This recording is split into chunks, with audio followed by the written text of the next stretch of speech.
Hi, my name is Sylvia Yee, and I'm Vice President of Programs at the Evelyn Walter Haas Jr. Fund, which was one of the co-founders of Beacons. And this is my Beacon story. In 1992, I was fortunate to be able to be in New York City, where I visited one of the Beacon centers, which actually was founded by what was called then, or what is called now, the Harlem Children's Zone. And I was struck by how Beacons connected schools and kids and communities in a way that I hadn't seen before. It was very exciting.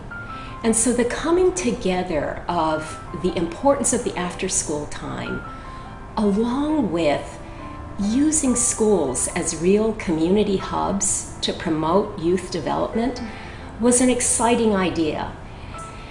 And I suggested that all of us go visit Beacons, because I'd seen what this could do. I'd seen the magic of this.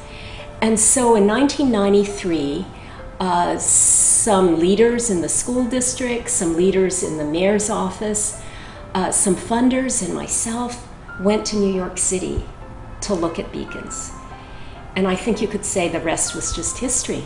This incredible coming together of government, philanthropy, the nonprofit sector, to say, this is what we want to create in San Francisco. This is the new way that we want to help young people.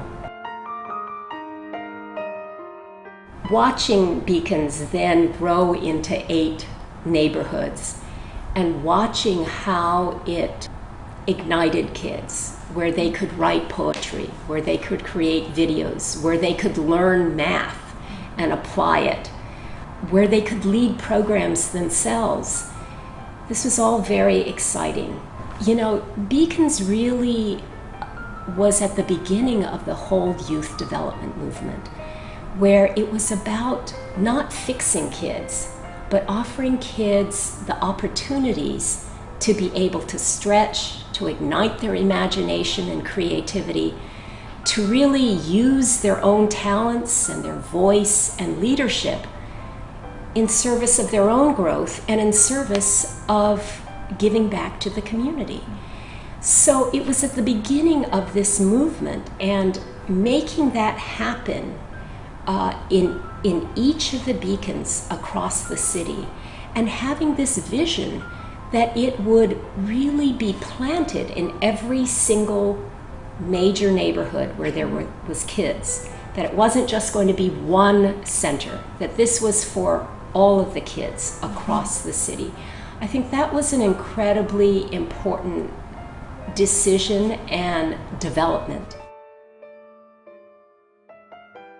My vision for Beacons is that in another 20 years, that it continue to be a vibrant, vital community institution in San Francisco. We're living, for example, in an increasingly global world, where being able to speak more than one language, being really good at technology, knowing how to work in teams, where all of that is increasingly important. So Beacons will have to adjust in that way.